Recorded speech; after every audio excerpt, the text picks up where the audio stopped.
been thinking about this, and it's quite an interesting thought, but it was about memories, basically. So kind of when we remember something, or this is kind of what I've gauged, but when we remember something, we can never truly recreate the feeling that we had when we were actually living that memory. So if you think back to like the best night out you've ever had, you know, you might objectively know that was the best night I've ever had. When you think about it, it might bring a bit of joy to you, but you can never really recreate the heightened level of like joy and like euphoria you might have felt in that moment. So so that's why it's like a bit bizarre, because if you don't, you know, we talked about noting things down, creating those memories. If you don't note things down and try to remember things, once you forget about something, it's almost like it never happened. So like this thing, an example I guess kind of to my brother is like when he plays a game, right? He's maybe playing like on his PS4 or whatever. Once he stops playing and then forgets about that particular game, it's almost like it never happened. Like the time has passed, but nothing has changed within him due to that action. So I think there's like an importance in tracking the things that you do, or trying to kind of, you know, write about them or think about them and remember them. And then also, I think this kind of goes into development, where if you read a lot, if you develop yourself, because you've almost reaped the benefits of that over a longer term, it has more of an impact on your life. Whereas if you're just supposed you're just consuming, you just like, you play games, like even if you just like read, or if you just, you know, watch TV, once you forget anything that you've experienced, it's like it never happened.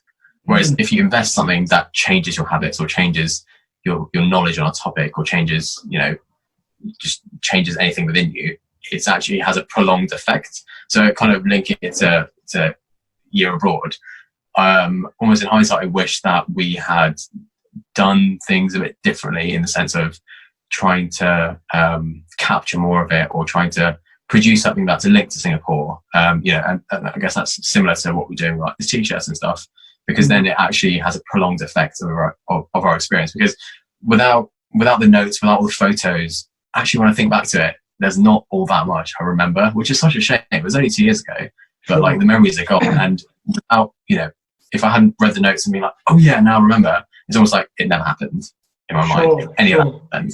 That's a really interesting point, and it actually reminds me of something. And it's kind of on that point that actually a personal experience that I've had were around kind of my emotions in Singapore.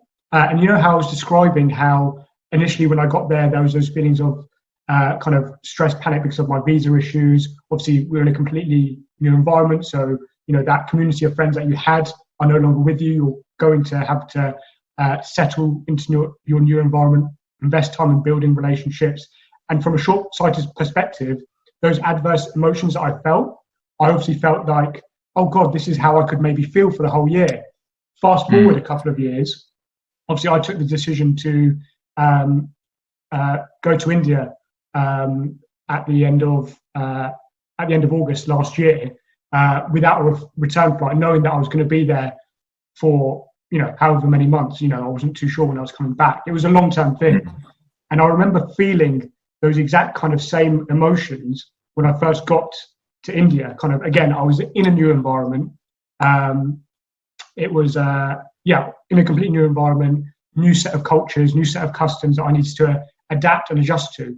And I still felt those same adverse emotions. But this time it was different, because I'd experienced those emotions before when I first went to Singapore. And because I'd experienced those emotions before, they felt familiar. Which means that instead of worrying that, oh, this is how I could feel for the whole year, actually this time it was different. Like those adverse emotions that I still felt actually became okay. And I could, rather than judging those emotions and worrying about it and dwelling on it, I was like, okay, this is how I'm meant to feel. This is a natural thing. It didn't kind of affect me negatively. And obviously I remained patient, observed those emotions. And over time, as I again got more comfortable with my surroundings, I've invested time in building relationships, I obviously again started to feel good again, because I got more comfortable with my surroundings. So I think actually those experiences that I did go through in Singapore have really benefited me in my future experiences as well. Yeah, I guess it's like that's growth and like learning from past experiences. I guess that links to, that's why pushing yourself to try experience as many things as possible, because I guess you're future proofing yourself with more knowledge to deal with different situations.